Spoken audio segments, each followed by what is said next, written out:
Hay cosas que uno no puede predecir. La muerte llega sin avisar, como llegó el infarto que se llevó a mi Fernando una tarde de octubre, mientras él revisaba papeles en su escritorio con una taza de café ya fría al lado.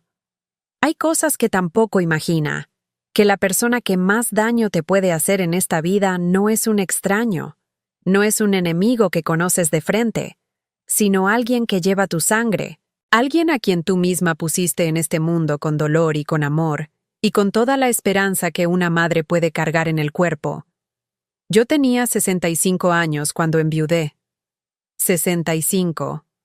Una edad en la que muchas mujeres empiezan a pensar en el descanso, en los nietos, en los atardeceres sin prisa.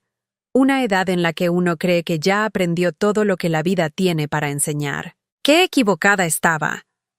Porque la lección más importante, la más brutal, la que me cambió de adentro hacia afuera, todavía me faltaba vivirla. Esta historia no es solo la mía.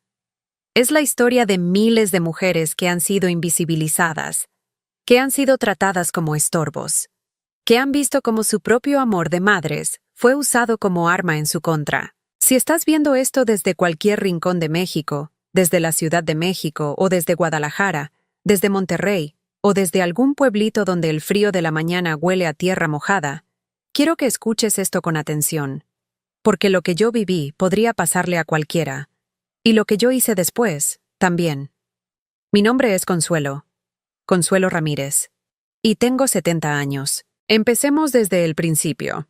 Fernando y yo nos conocimos en la colonia Narvarte, en la Ciudad de México, cuando los dos teníamos poco más de 20 años, y el mundo parecía más grande y más generoso de lo que después resultó ser. Él era un hombre de pocas palabras, pero de muchas acciones. No era de los que decían, te quiero con facilidad, pero era de los que llegaban a casa con tu medicina cuando estabas enferma sin que tú se lo pidieras. Era de los que recordaban en qué página ibas del libro que estabas leyendo. Era de los que sabían exactamente cómo te gustaba el café, con cuánta azúcar, a qué temperatura, sin que tú tuvieras que repetírselo nunca. Nos casamos un sábado de marzo, en la iglesia de la Sagrada Familia, con 30 invitados y un vestido prestado de mi prima Rosario que me quedaba un poco corto, pero que yo usé con toda la dignidad que tenía. No teníamos nada, literalmente nada, más que 2 maletas y las ganas de construir algo juntos. Y construimos. Dios mío, ¿cómo construimos? Fernando empezó vendiendo seguros de puerta en puerta por las colonias de la ciudad, cargando su portafolio de cuero café que olía a papel viejo y a esperanza. Yo trabajé durante años como secretaria en un despacho contable de la Colonia del Valle, y después monté un pequeño negocio de catering desde la cocina de nuestra casa. Juntos, centavo a centavo, peso a peso, fuimos levantando lo que con los años se convirtió en una fortuna real. Propiedades en la Ciudad de México, inversiones en el extranjero, un patrimonio que representaba 42 años de trabajo sin descanso, sin vacaciones largas, sin lujos innecesarios. No éramos ostentosos. Eso era algo que Fernando y yo teníamos muy claro. El dinero no era para presumirlo, era para protegerte. Era para que nunca tuvieras que depender de nadie. Era para que, cuando llegara la vejez, pudieras mirarla a los ojos sin miedo. Lo que Fernando nunca me dijo, y yo entendí años después, es que ya sabía que alguien estaba esperando ese dinero con una paciencia que yo confundí con amor. Verónica es nuestra única hija. La tuvimos cuando yo tenía 28 años, después de 2 pérdidas que me dejaron el cuerpo destrozado y el corazón en pedazos. Cuando llegó ella, sana, pesando 3,7 kilos, llorando con los pulmones que les estallaban, sentí que Dios me estaba devolviendo algo que me debía. La crié con todo lo que tenía, con más de lo que tenía. La mandé a la mejor escuela que pudimos costear, le pagué viajes de intercambio, le regalé el departamento donde vivió durante la universidad, le di la boda que ella quiso, aunque nos pareció excesiva, aunque ya desde entonces Carlos, su marido, me miraba de una manera que yo no supe leer bien en ese momento. Carlos Fuentes, abogado de profesión, especializado en derecho corporativo. Un hombre de esos que siempre saben exactamente qué decir en el momento exacto, que te miran a los ojos con una sonrisa que parece genuina, pero que tiene algo frío detrás, algo calculado, como una fotografía de una persona real pero impresa en papel barato. Desde que Verónica se casó con él, algo cambió en mi hija. Fue gradual, tan gradual que yo tardé años en verlo. Primero dejó de llamarme todos los días. Luego empezaron a cancelar las comidas del domingo con excusas que sonaban razonables individualmente, pero que en conjunto pintaban un patrón que yo no quise reconocer. Después vino la distancia, esa distancia que no es física sino emocional, la peor de todas, la que duele más porque no puedes señalarla con el dedo y decirle a alguien, mira, aquí está, toca. Pero yo la justifiqué. Claro que sí, porque eso hacemos las madres. Buscamos la explicación más benigna para cada herida que nos dan, porque la alternativa, la verdad, es demasiado pesada de cargar. Fernando murió el 12 de octubre. Día de la raza. Ironías de la vida. Estaba en su estudio, con sus papeles, con su café. Yo estaba en la cocina preparando chile en nogada porque era temporada, y a él le encantaba. Escuché un golpe sordo. Pensé que había caído algo al suelo. Fui a ver. Fernando estaba caído sobre su escritorio, con la cara apoyada en los documentos que revisaba, con una expresión que no era de dolor sino de sorpresa, como si el corazón le hubiera fallado antes de que él pudiera terminar el pensamiento que tenía. No voy a describir lo que sentí en ese momento porque no tengo palabras para eso. Solo les digo que hay dolores que no caben en el cuerpo, que lo desbordan, que te sacan de ti misma y te dejan parada en algún lugar entre lo que eras y lo que serás, sin saber todavía qué va a quedar de ti cuando pase la marea. Lo que sí voy a decir es que en ese momento, mientras esperaba a la ambulancia con las manos de Fernando entre las mías, todavía tibias, todavía con esa textura de cuero suave que yo conocía de memoria, en ese momento yo no sabía nada. No sabía lo que había en esos papeles que él revisaba. No sabía lo que había detrás de la pintura de la Virgen de Guadalupe que colgaba en su estudio desde hacía 15 años. No sabía nada del fideicomiso irrevocable, ni del detective privado, ni de los documentos que Fernando llevaba años acumulando con la precisión y la paciencia de un hombre que sabe que está construyendo una armadura para alguien que ama. No sabía nada de eso, pero mi hija sí, y eso lo descubriría después. Los primeros meses después de la muerte de Fernando fueron los más difíciles que he vivido, y eso que ya había vivido cosas difíciles. Hay una soledad particular que solo conocen los viudos. Es la soledad de los hábitos, no de los eventos. No te duele tanto el cumpleaños solo o la Navidad sola, aunque esas también duelen. Te duele que no hay nadie que apague la luz cuando sales de un cuarto.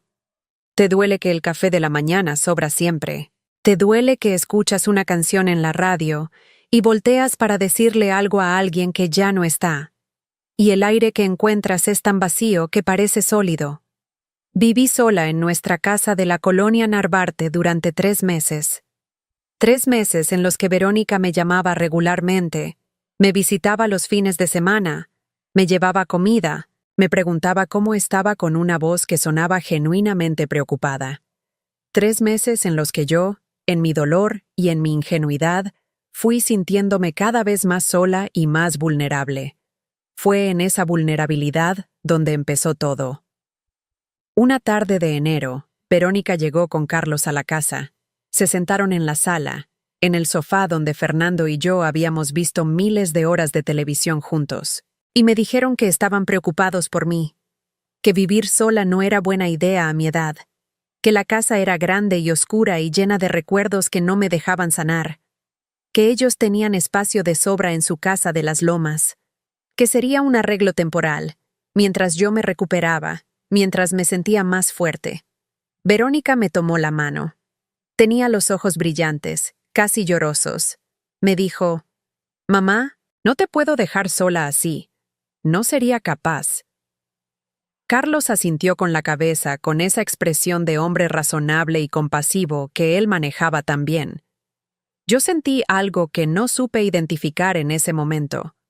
Una incomodidad pequeña, como una piedra en el zapato que todavía no sabes bien si duele o solo molesta, pero la sofoqué, porque era mi hija, porque acababa de perder a mi marido, porque la soledad de esa casa grande en enero era una cosa real y pesada que yo no estaba segura de poder seguir cargando. Dije que sí. Fue el error más costoso de mi vida. Y sin embargo, en algún lugar que no entendí sino hasta mucho después, también fue el inicio del camino que me llevaría a la versión más poderosa y más libre de mí misma. La casa de Verónica y Carlos en las lomas de Chapultepec era enorme. 3 pisos, jardín con fuente, sala de cine, cocina de chef profesional, 2 cuartos de servicio, 4 recámaras con baño propio. Una casa que yo misma había contribuido a costear sin saberlo, aunque eso lo entendería mucho después. Mi cuarto era el último al fondo del pasillo del primer piso, sin ventana, junto al cuarto de lavado, donde la lavadora y la secadora funcionaban desde las 7 de la mañana y el olor a suavizante y a ropa húmeda impregnaba todo el ambiente. Una cama individual, un ropero pequeño, una silla. Verónica me lo mostró con una sonrisa y dijo que era el cuarto más tranquilo de la casa, el más silencioso. Yo miré la pared donde debería haber estado la ventana y me pregunté si eso que sentía en el pecho era tristeza o era algo más, algo con más filo. Decidí que era tristeza.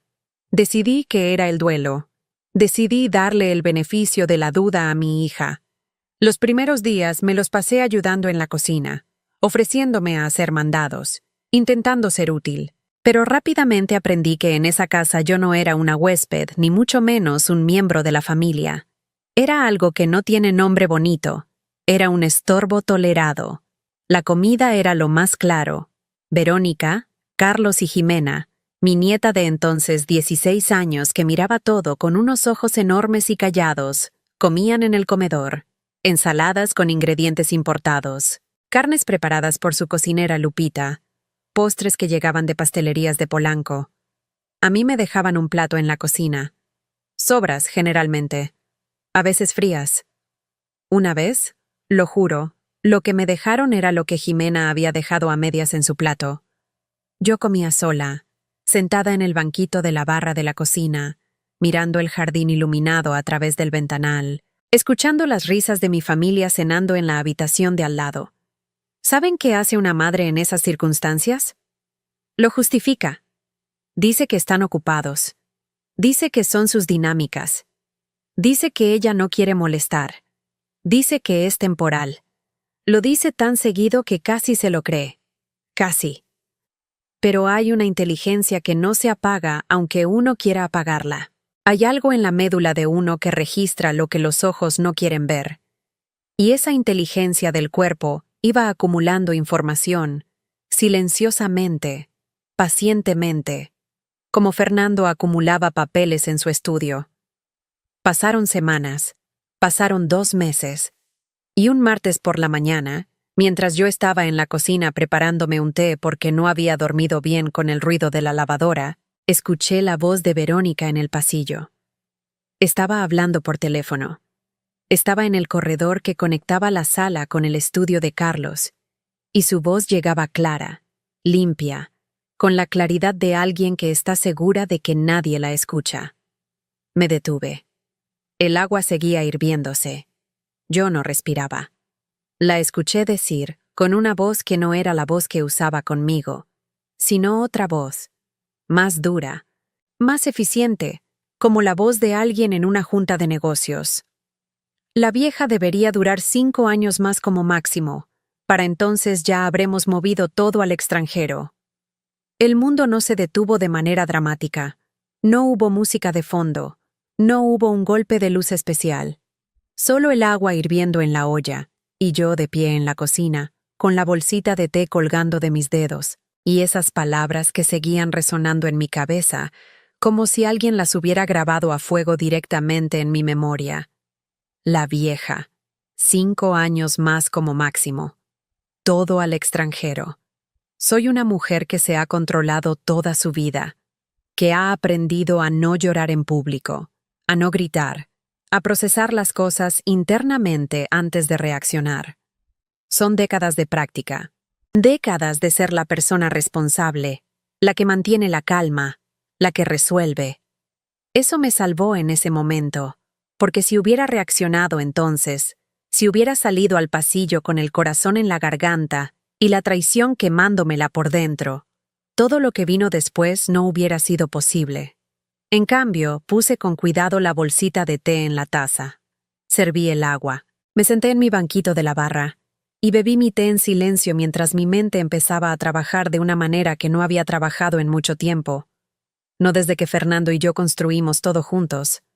No desde que era yo la que resolvía, la que planeaba, la que no se rendía. La vieja. Así me llamaba mi hija. La vieja que duraría 5 años más como máximo, y para entonces todo estaría movido, fuera de mi alcance, fuera de cualquier herencia que me perteneciera. ¿Cuánto tiempo llevaba planeando esto? ¿Desde antes de que muriera Fernando? ¿Desde el principio? Estas preguntas se instalaron en mi pecho como brasas, y yo las fui cargando en silencio durante los días que siguieron, mientras aprendía a mirar con otros ojos todo lo que pasaba a mi alrededor. Empecé a prestar atención a las visitas de Carlos, a los papeles que de vez en cuando Verónica me ponía frente a mí con una pluma, diciéndome que eran trámites de rutina, protección financiera, actualizaciones de datos. Yo había firmado algunos, lo admito, no todos, pero algunos sí, porque cuando alguien de quien uno debería poder fiarse dice que es rutina, uno tiende a creerle. Ahora, con las palabras de Verónica todavía resonando en mis oídos, los miraba de otra manera. Empecé a no firmar nada, a decir que tenía dolor de cabeza, que estaba cansada, que mañana. Verónica empezó a impacientarse. Carlos empezó a venir más seguido con nuevas versiones de los documentos, siempre con una explicación ligeramente diferente de por qué era urgente, por qué era necesario, por qué era lo mejor para mí. Lo mejor para mí. La presión fue creciendo semana a semana. No era violenta, ojo. Era sofisticada. Era la presión del agua que va horadando la piedra, constante, paciente, invisible hasta que ya está demasiado tarde. Comentarios sobre mi memoria. Insinuaciones sobre lo complicado que era manejar fortunas a mi edad. Sugerencias de que yo no entendía los instrumentos financieros modernos, que el mundo había cambiado, que necesitaba a alguien que me guiara. Yo escuchaba y callaba y guardaba. Y mientras tanto, en las noches, cuando la lavadora y la secadora finalmente descansaban y el silencio del cuarto sin ventana se hacía tan espeso que casi podía tocarlo, yo pensaba en Fernando. Pensaba en todos los años que lo había visto revisar papeles con esa concentración que yo había confundido con trabajo rutinario. Pensaba en su estudio, en sus archivos, en la meticulosidad con la que él guardaba todo. Fernando nunca tiraba nada. Era una costumbre que a veces me exasperaba porque la casa se llenaba de cajas. Pero nunca lo tiraba todo. Cada documento tenía su lugar. Cada papel tenía su razón de existir. ¿Qué habría en sus papeles? ¿Qué sabía él que yo no sabía? Llegó mi cumpleaños número 69, como llegan las cosas que uno preferiría que no llegaran. De pronto, sin previo aviso emocional, aunque hayas estado pensando en ellas. Desperté en mi cuarto sin ventana un martes por la mañana, y lo primero que pensé fue que hacía 4 años ya no estaba Fernando para despertarme con el desayuno en la cama, y el regalo envuelto en papel dorado que él escogía con una dedicación que siempre me conmovía. Esperé todo el día una palabra de Verónica, un mensaje de texto, una llamada, algo. Jimena estaba en la escuela, Carlos en su oficina. Verónica me dijo en el desayuno, sin mirarme, que tenía una cena de negocios importante en la noche, que llegaría tarde, que me dejaba comida en el refrigerador. No dijo nada más. Comí sola esa noche, sentada en mi banquito de la barra de la cocina, frente a un plato de frijoles fríos que estaban en el refrigerador desde el día anterior. Afuera, en el jardín de las lomas, los árboles movían sus ramas con el viento de la noche. Adentro, El silencio era tan completo que podía escuchar el sonido de mi propia respiración. 69 años. 4 décadas de trabajo. Una fortuna construida con mis propias manos y las de mi marido. Y ahí estaba yo, comiendo frijoles fríos sola en la cocina de la hija que me había dado a luz, en el día de mi cumpleaños, mientras ella cenaba en algún restaurante de Polanco. Hubo algo que se rompió en mí esa noche. No de manera dramática, no con lágrimas ni con gritos. Se rompió en silencio, con la misma precisión con la que se rompe algo muy frío, limpiamente, en 2 mitades perfectas. Una mitad era la mujer que había sido, la madre que justifica, la esposa que espera, la abuela que aguarda, la mujer que come sola sus frijoles fríos y se convence de que es temporal. La otra mitad era alguien que todavía no conocía bien, pero que ya podía sentir moviéndose debajo de la piel con una determinación que no había sentido en mucho tiempo. Esa noche no dormí. Me quedé acostada en la oscuridad del cuarto sin ventana, mirando el techo, y decidí que al día siguiente iba a hacer algo que llevaba semanas posponiendo por miedo a lo que podría encontrar. Iba a revisar los papeles de Fernando. El estudio de Fernando seguía tal y como él lo había dejado. Verónica no lo había tocado, lo cual en ese momento interpreté como respeto, pero que después entendí que era estrategia. Si lo desarmaba demasiado pronto, yo podría sospechar. Era mejor esperar a que yo misma lo vaciara poco a poco, o a que simplemente olvidara que estaba ahí. Lo que no calculó es que yo nunca olvido nada. Entré al estudio un miércoles por la mañana, cuando Verónica había salido a una cita, y Carlos estaba en su despacho. La luz del cuarto era suave, de esas mañanas de Ciudad de México, en las que el cielo tiene ese color gris perla que uno aprende a querer. El escritorio de Fernando seguía con sus papeles organizados, con sus bolígrafos en el portaplumas de cerámica que Jimena le había hecho en su clase de manualidades cuando tenía 8 años. La taza de café seguía ahí, seca, vacía desde el 12 de octubre. Me senté en su silla. Por primera vez desde que había muerto, me senté en su lugar. Y fue extraño, y fue doloroso, y fue también algo más. Fue como ponerme una armadura que todavía olía a él. Revisé los archivos, revisé las carpetas, revisé los cajones del escritorio uno por uno. Encontré documentos que reconocía, estados de cuenta, contratos de propiedades, pólizas de seguros. Encontré también cosas que no reconocía, impresiones de correos electrónicos que parecían relacionados con transferencias bancarias internacionales, con nombres de empresas que yo no había escuchado nunca, con números que no cuadraban con lo que yo entendía de nuestro patrimonio. Mis manos empezaron a temblar levemente, no de miedo, sino de algo más urgente, algo más activo. Y entonces vi la pintura. La Virgen de Guadalupe había colgado en ese muro desde que compramos la casa, más de 20 años atrás. Era una reproducción bonita, enmarcada en madera oscura, con el ángel en la parte de abajo y el manto estrellado y todo lo demás. Fernando tenía una devoción particular por la Virgen de Guadalupe.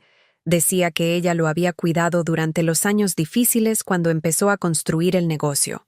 La pintura estaba ligeramente inclinada, solo un poquito, como si alguien la hubiera movido recientemente sin terminar de acomodarla bien. Me levanté, me acerqué. Tomé el marco con las 2 manos y lo descolguré con cuidado. Detrás, pegado con cinta adhesiva en el reverso del cuadro, había un sobre. Un sobre blanco, grueso, cerrado con el sello de lacre que Fernando usaba para sus documentos más importantes. Y en el frente, con su letra de médico que yo había aprendido a descifrar en 42 años de cartas y notas y listas de compras, decía, para Consuelo, cuando llegue el momento. Me quedé parada sosteniendo el sobre.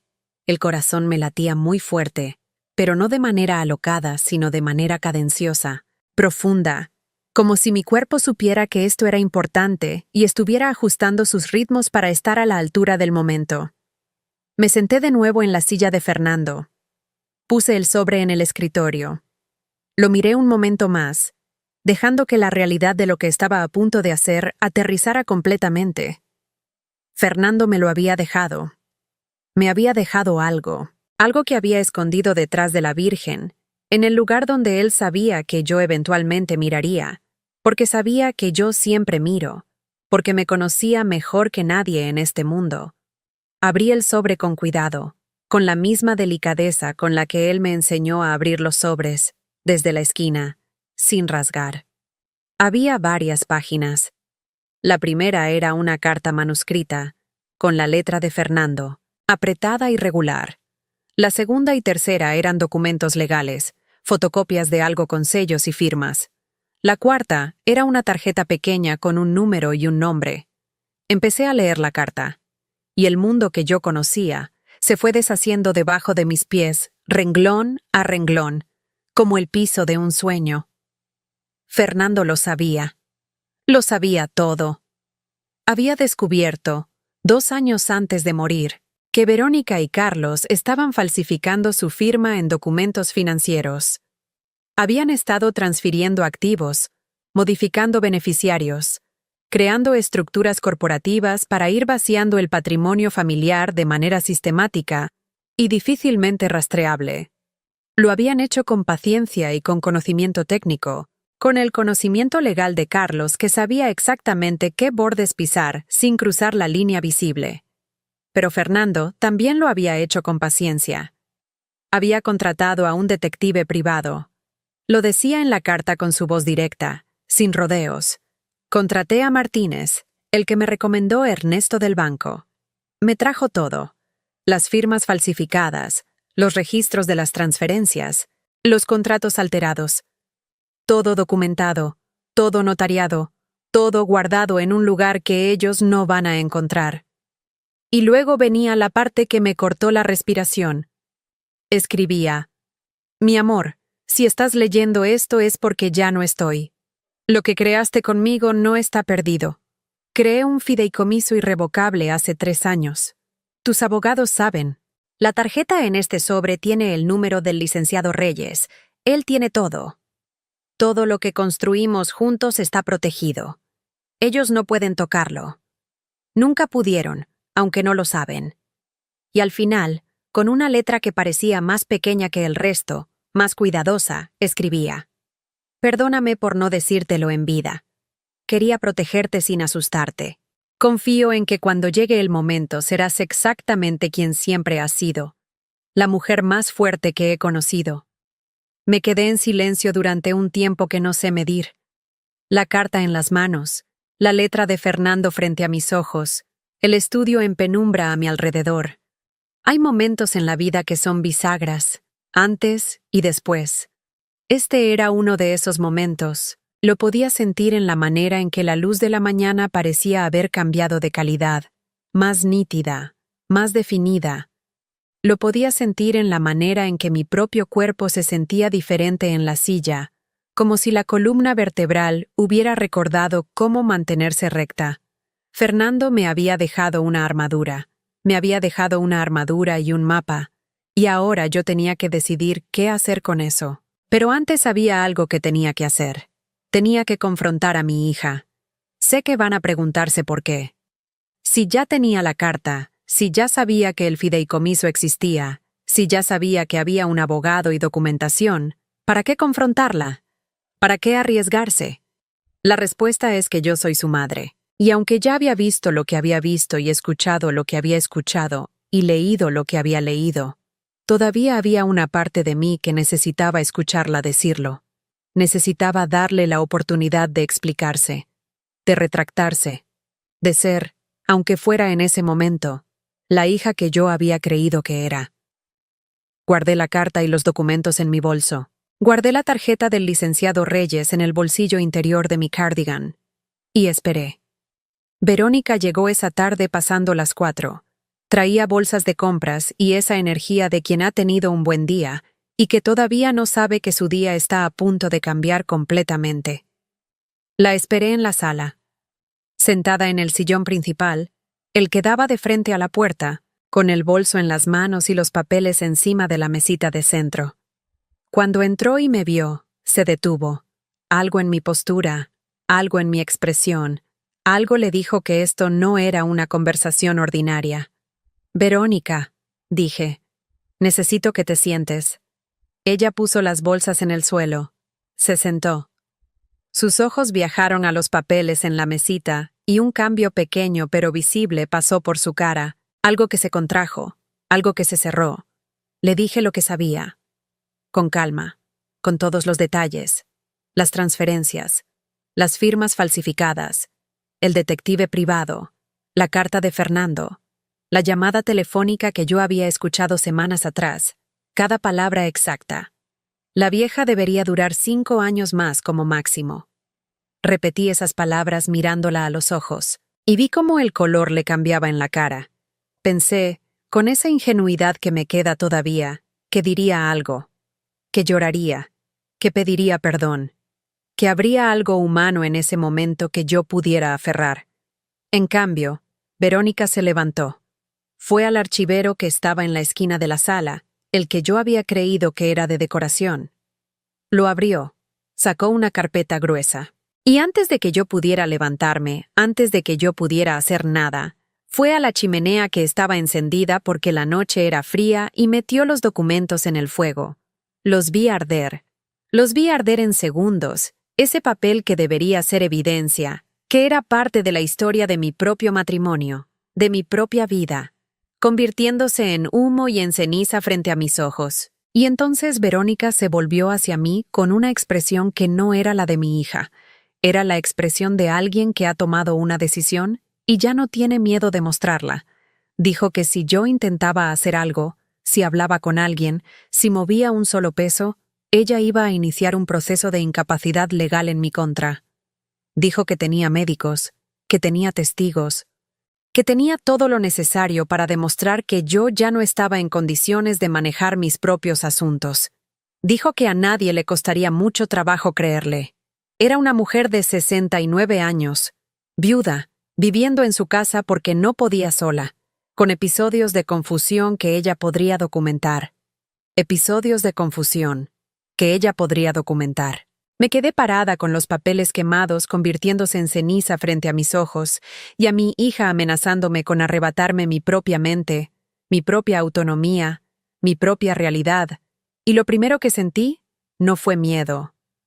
Fue algo más parecido a una claridad absolutamente fría y absolutamente limpia, como el momento en que el cielo se despeja después de una tormenta muy larga. Esa noche no dormí nada.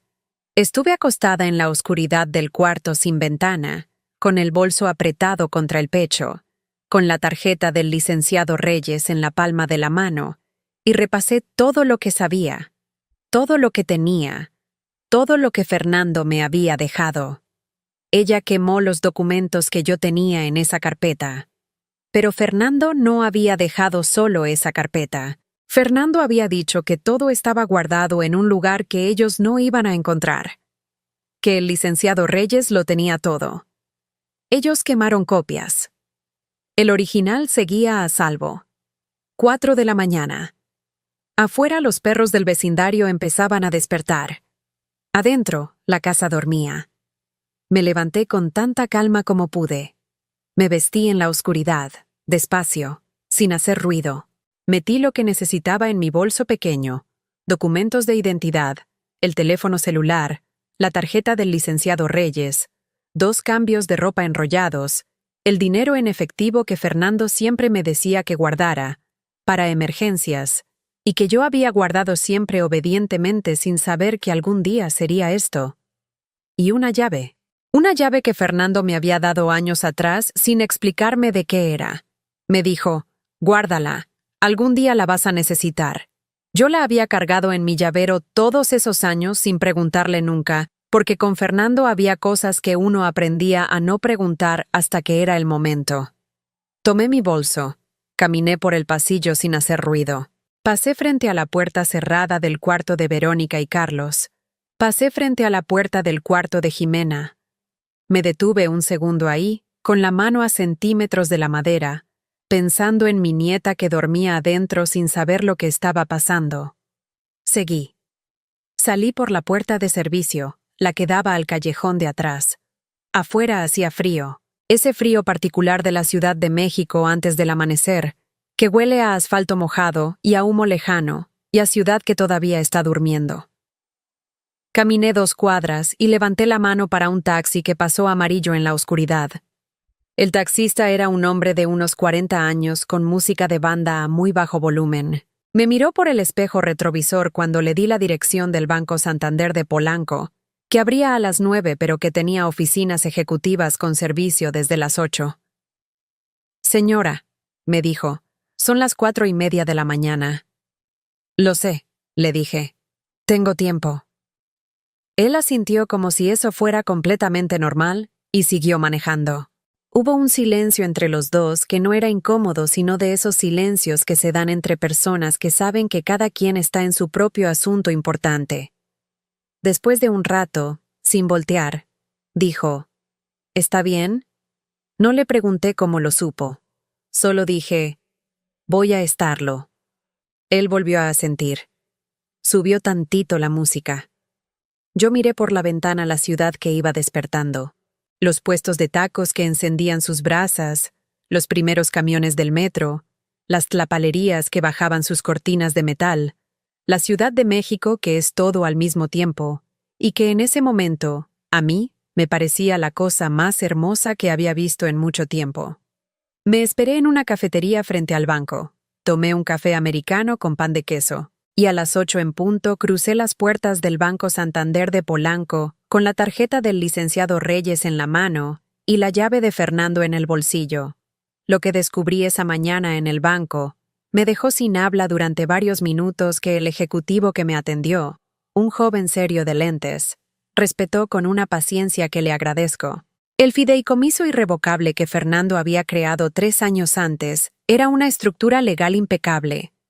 Todo lo que habíamos construido juntos estaba ahí, protegido, intocable. Propiedades en la Ciudad de México, inversiones en Estados Unidos y, lo que más me sorprendió, una mansión en Dubái que Fernando había adquirido como inversión años atrás y que yo nunca había visto personalmente. Propiedades valoradas en conjunto en múltiples millones de dólares. Cuentas con saldos que yo no sabía que existían. La llave era para una caja de seguridad en ese mismo banco. Dentro de la caja había una carpeta con la documentación completa. Cada firma falsificada, cada transferencia ilegal, cada contrato alterado, todo fotografiado, notariado, fechado y archivado con el orden meticuloso de alguien que ha estado construyendo un caso legal durante años. Fernando. Mi Fernando, que vendía seguros de puerta en puerta con su portafolio de cuero café, había pasado los últimos 2 años de su vida construyendo la armadura perfecta para protegerme. No sé si lloré. Creo que sí. Creo que el ejecutivo de lentes me ofreció un Kleenex, y yo lo acepté, y lo usé, y me disculpé, y él dijo que no había nada de qué disculparse, que él ya había visto cosas así. ¿Cosas así?, le pregunté. Señora, dijo, en este banco hemos visto de todo. Lo que su esposo hizo por usted es poco común, pero no único. Los hombres que de verdad aman piensan en el día en que ya no van a estar. Guardé ese comentario en algún lugar dentro de mí donde guardo las cosas que son demasiado importantes para perderlas. Lo que siguió no fue sencillo. Nunca pensé que lo fuera. Llamé al licenciado Reyes esa misma mañana desde una cafetería. Era un hombre de voz pausada y directa que me dijo que Fernando lo había contratado con instrucciones precisas, que él había estado esperando mi llamada, que ya tenía todo listo para moverse. Me dijo que el caso era sólido. Me dijo que lo que Verónica y Carlos habían hecho tenía nombre en el Código Penal. Fraude, falsificación de documentos, y algo que yo no sabía que existía como categoría legal específica, pero que existe y tiene consecuencias. Abuso financiero a persona mayor. Me dijo que probablemente ellos intentarían llegar a un acuerdo extrajudicial cuando se dieran cuenta del tamaño de lo que estaban enfrentando. Tenían razón. 3 días después de que yo saliera de esa casa al amanecer, recibí una llamada de Carlos. Su voz ya no tenía esa textura de hombre razonable y compasivo. Sonaba a algo más crudo, más urgente. Me ofreció dinero, una cantidad que él claramente pensaba que sería suficiente para hacer que todo desapareciera. Me habló de Jimena, de cómo un juicio afectaría a Jimena, de cómo yo en el fondo no quería hacerle eso a mi nieta. Escuché todo lo que tuvo que decir, y le dije que no. Con toda la calma del mundo, con la misma voz con la que le habría dicho que no quería más azúcar en el café, le dije que no. Hubo un silencio del otro lado. Y entonces le dije, Carlos, los documentos que quemaron eran copias. Los originales están a salvo desde hace 3 años. Mi esposo era un hombre muy meticuloso. Colgué. Me permito contarles en este punto algo sobre el proceso legal que siguió, no porque quiera aburrirlos con tecnicismos, sino porque creo que es importante que sepan que la justicia, cuando tiene de qué sostenerse, funciona, no rápido, no sin dolor, no sin momentos en que uno siente que las piernas no van a aguantar, pero funciona. El licenciado Reyes presentó la denuncia con todo el peso de la documentación que Fernando había acumulado. La fiscalía abrió la investigación. Hubo citaciones, declaraciones, pericias grafológicas que confirmaron lo que ya todos sabíamos. Las firmas en los documentos alterados no eran mías, no eran de Fernando. Eran imitaciones cuidadosas, pero imitaciones al fin, con diferencias microscópicas que los expertos identificaron sin dificultad. Verónica y Carlos contrataron a los mejores abogados que el dinero podía conseguir. Y el dinero que usaron para pagarlos era, en parte, dinero que me habían robado a mí, lo cual tiene una ironía que yo no supe si reírme o llorar cuando el licenciado Reyes me lo señaló. El juicio duró varios meses. Meses en los que yo viví en un pequeño departamento en la colonia Condesa, que renté con dinero del fideicomiso. Un departamento con ventanas enormes que daban a un parque con jacarandas, donde tomaba mi café de las mañanas viendo los pájaros y pensando en Fernando y en todo lo que todavía quedaba por resolver. Meses en los que aprendí a vivir sola de una manera diferente. No la soledad del duelo, sino la soledad de la persona que se está encontrando a sí misma después de mucho tiempo de estar perdida entre las necesidades y expectativas de otros. Fui a clases de yoga por primera vez en mi vida. Me reí de mí misma la primera sesión porque no podía con la postura del guerrero y la instructora, una mujer joven de nombre Sofía que tenía tatuajes en los brazos y una paciencia infinita. Me dijo que no importaba la postura, que importaba la respiración. Aprendí a respirar de una manera que no sabía hacer. Compré pinturas, acrílicos, que son más fáciles para empezar según me dijo la señora de la tienda de materiales. Pinté cosas feas y torpes y llenas de color al principio. Después, con el tiempo, pinté cosas que me sorprendieron a mí misma. La vida seguía. La vida siempre sigue. Y luego llegó el día del juicio. Quiero que imaginen el reclusorio norte de la Ciudad de México un martes de mañana. No es un lugar bonito. Los pasillos de las instalaciones judiciales anexas tienen esa luz de neón que aplana todo, que hace que la gente se vea cansada y sin color.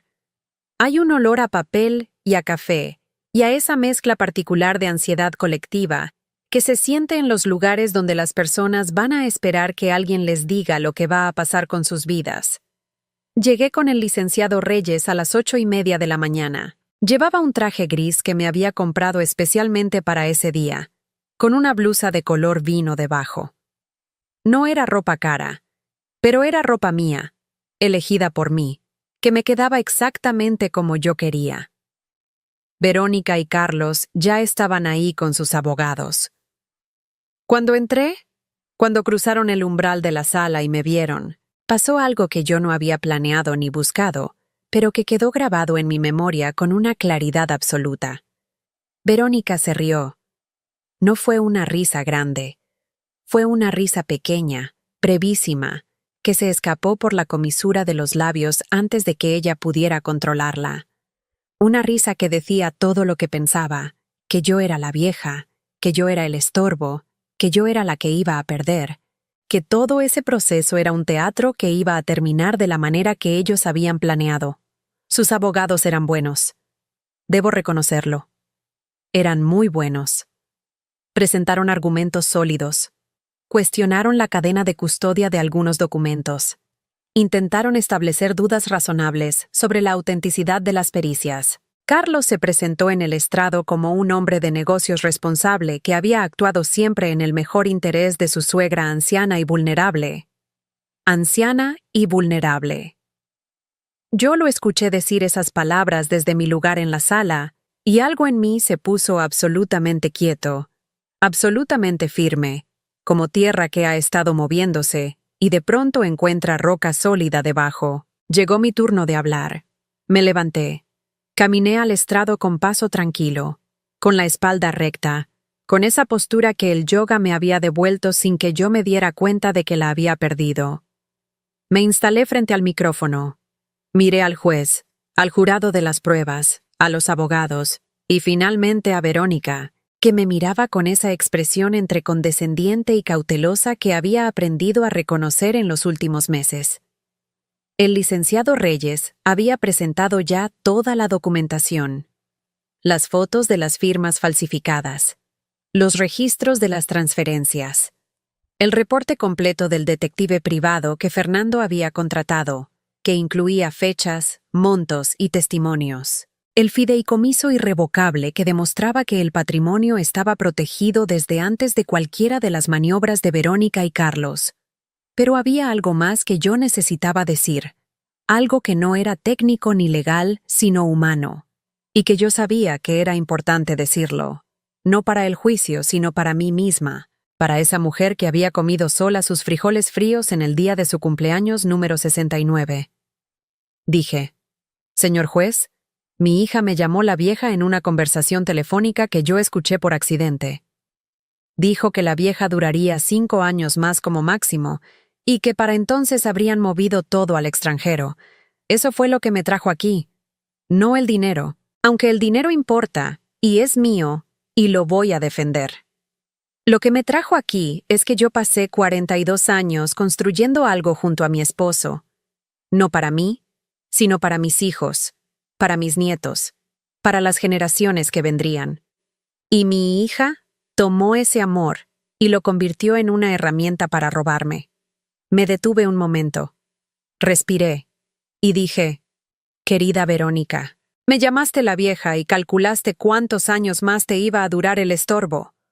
Hoy el juez va a pronunciar mi nombre como la única dueña legítima de todo lo que construimos. Y eso, hija mía, no lo vas a poder quemar». El silencio en la sala fue de esos silencios que pesan, que tienen textura. Verónica tenía los ojos brillantes. No sé si de rabia o de algo más. No me importó en ese momento. Lo que siguió fue el veredicto. El juez leyó la sentencia con esa cadencia particular de los actos legales formales, ese ritmo de palabras que suenan como puertas que se cierran definitivamente. Fraude. Culpables. Falsificación de documentos. Culpables. Abuso financiero a persona mayor. Culpables. 3 años de prisión para Verónica. 3 años para Carlos. Escuché el número con toda la atención del mundo. 3 años.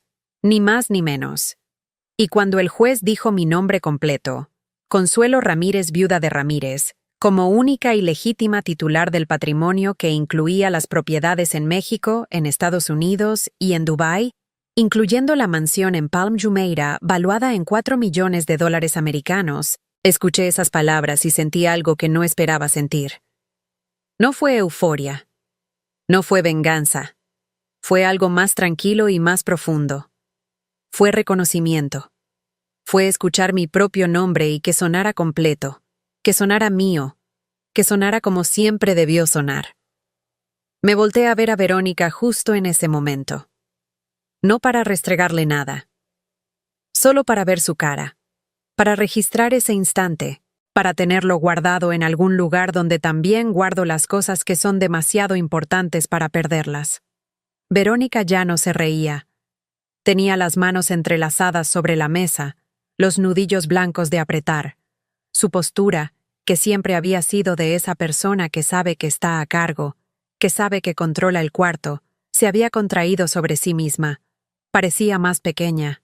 No físicamente, sino de esa manera en que la gente se encoge cuando la realidad que han estado ignorando o evitando los alcanza finalmente y los aplana con su peso real. Carlos tenía la vista clavada en la mesa. Sus abogados recogían papeles con movimientos eficientes que no disimulaban la derrota.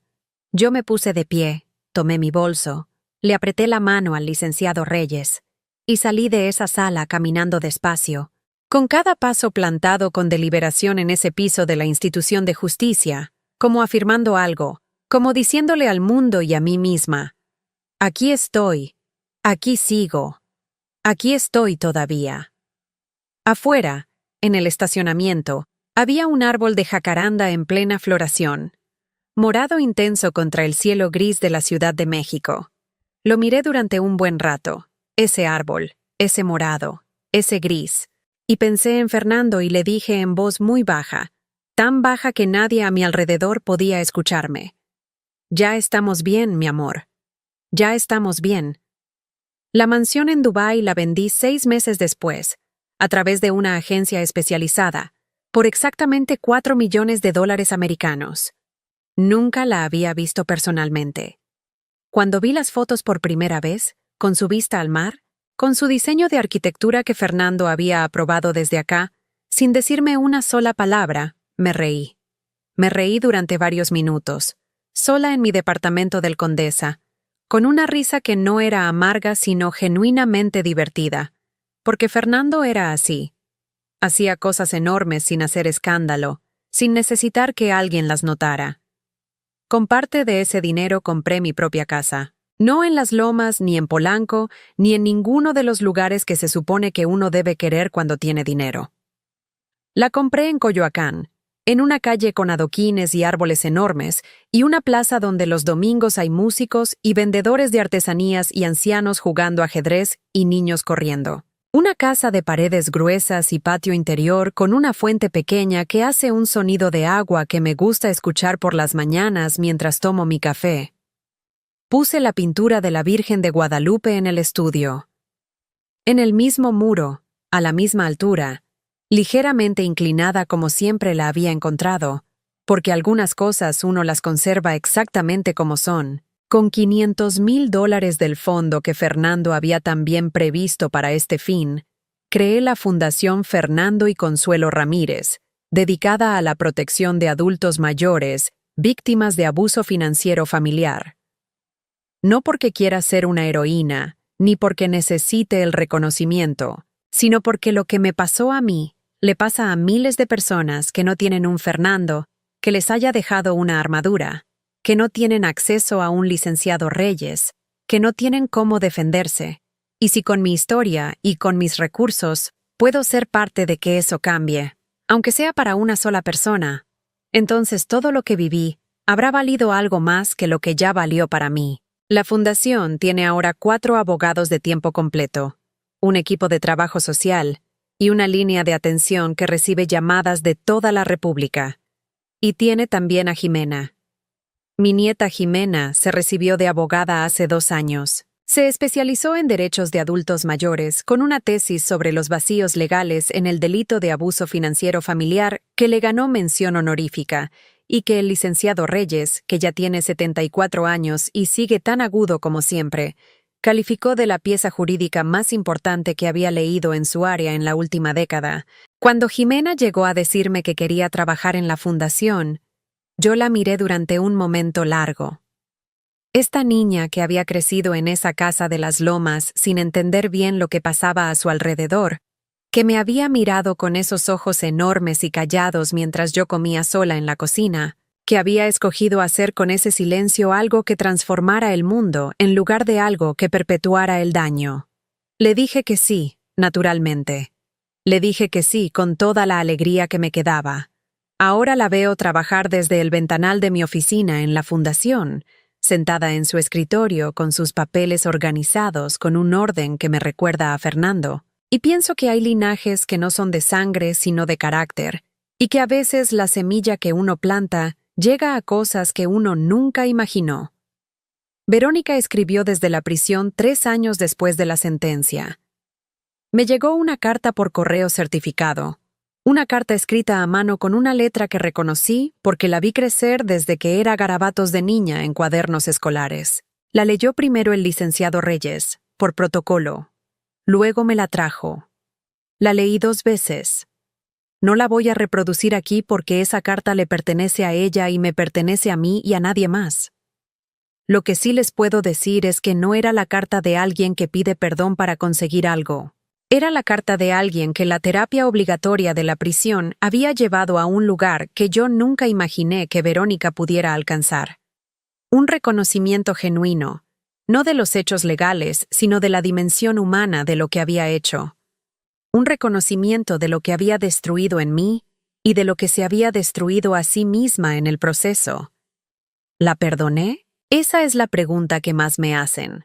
Es la pregunta que espera una respuesta simple y emocionante, que espera que diga sí, la perdoné, porque el perdón es lo que sana, o que diga no, no la perdoné, porque la rabia también puede ser una postura. La verdad es más complicada y también más quieta.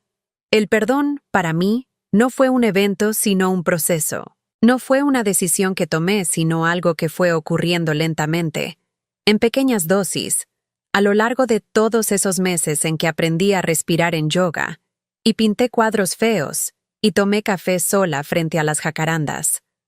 Lo que perdoné no fue lo que hizo. Lo que perdoné fue cargar yo misma con el peso de lo que ella hizo. Eso es diferente. Eso importa. Y lo que no perdoné, lo que no debo perdonar ni olvido perdonar, es lo que ella planeaba hacer si yo no hubiera escuchado esa llamada, si Fernando no hubiera tenido la previsión de dejarme esa armadura. Eso lo conservo, no como rabia sino como recuerdo, como el tipo de conocimiento que uno obtiene a un precio muy alto y que precisamente por eso no puede darse el lujo de olvidar. Tengo 70 años. Tengo una casa en Coyoacán con una fuente que suena en las mañanas. Tengo una fundación que ayuda a personas que nadie más ayuda. Tengo una nieta que es abogada y que lleva el apellido de su abuelo con una dignidad que Fernando hubiera amado ver. Tengo clases de yoga los martes y jueves, y todavía no puedo con la postura del guerrero. Y ya no me río de mí misma por eso, sino que respiro nomás, como me enseñó Sofía. Tengo también algo que no sabía que me faltaba hasta que lo encontré. Me tengo a mí misma. Entera, sin pedir disculpas, sin achicarse, sin comer sola mis frijoles fríos mientras finjo que no escucho las risas del comedor de al lado. Fui invisible durante mucho tiempo. Primero lo fui para Verónica y para Carlos, que me veían y veían a través de mí al mismo tiempo. Como se ve a través de un mueble que está ahí pero que ya nadie nota.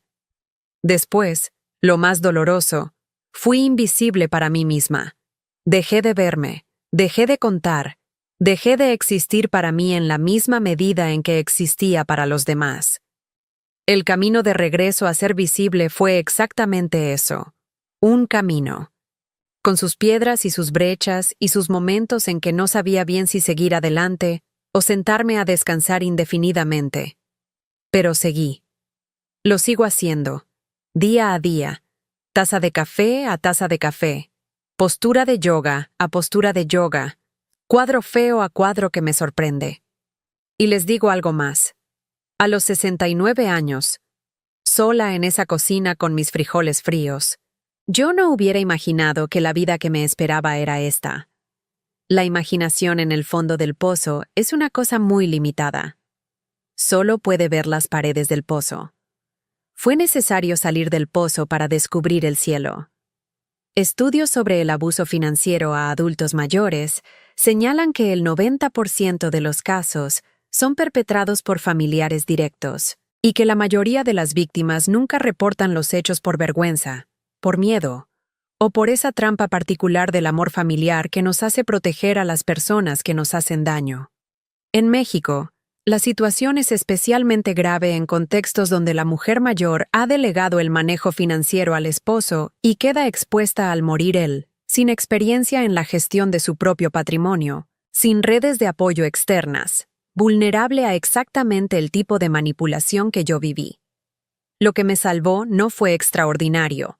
Fue la documentación, la previsión legal de Fernando, la existencia de instrumentos jurídicos que ya están al alcance de cualquier persona. Lo que hace falta es que las personas sepan que existen que sepan que el fideicomiso irrevocable no es solo para los muy ricos. Que sepan que las firmas falsificadas dejan rastros que los peritos pueden encontrar. Que sepan que el abuso financiero familiar es un delito tipificado con consecuencias reales. Y lo que también hace falta es que las mujeres mayores, las que han pasado décadas cuidando a otros y construyendo con otros, sepan que tienen derecho a conocer su propio patrimonio, que tienen derecho a hacer preguntas, que tienen derecho a no firmar algo que no entienden, que la dependencia no es inevitable, que la vulnerabilidad no tiene por qué ser permanente, que hay una diferencia enorme entre necesitar ayuda y ser tratada como un estorbo que solo ocupa espacio hasta que se acabe. El amor propio no es egoísmo, eso lo aprendí tardísimo, y aún así a tiempo. Lo aprendí comiendo sola mis frijoles fríos en la noche de mi cumpleaños número 69, cuando algo en mí decidió que ya era suficiente.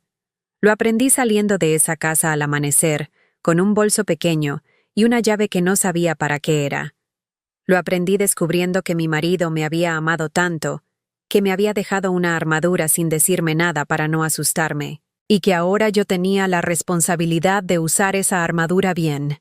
El amor propio es supervivencia, y a veces, para salvar una relación, para salvar lo que queda de una familia, para salvar a una nieta que lleva el apellido de su abuelo y lo honra con su trabajo, hay que estar dispuesta a perder todo primero. Hay que estar dispuesta a salir sola al amanecer con el frío de la ciudad en la cara y el corazón apretado de miedo y de determinación y de todo lo que no cabe en las palabras, pero que uno carga igual. Hay que estar dispuesta a perder para encontrar lo que en realidad es tuyo. Si esta historia te tocó, si resonó en algo que vives o que conoces, te pido que le des like a este video. Ese pequeño gesto me ayuda a seguir contando estas historias que importan, que llegan a personas que las necesitan. Déjame en los comentarios, ¿conoces a alguien que haya vivido algo parecido? ¿O si tú mismo o tú misma has pasado por algo así? No tienes que dar detalles. Con solo saber que no estás solo o sola, ya es algo que vale la pena decirse. Y si todavía no estás suscrito a este canal, este es el momento. Activa la campanita para que no te pierdas ninguna historia. Aquí contamos las historias reales que la gente no se atreve a contar en voz alta, y las contamos con todo el respeto que merecen. ¿Desde dónde me estás viendo hoy? ¿Es de mañana? ¿De tarde? ¿De noche dónde estás? Cuéntame en los comentarios. Me gusta imaginar desde qué rincón del mundo o del país llega cada uno de ustedes. Y en el siguiente video, te tengo algo que no vas a poder creer. Una historia que empieza igual que esta, con una familia que parece perfecta desde afuera, pero que esconde algo que va a hacer que lo de hoy te parezca pequeño. Y el giro final, créeme, lo que pasa al final de esa historia es de las cosas que uno no puede anticipar aunque lo intente. No te lo pierdas. Está justo ahí en pantalla, esperándote.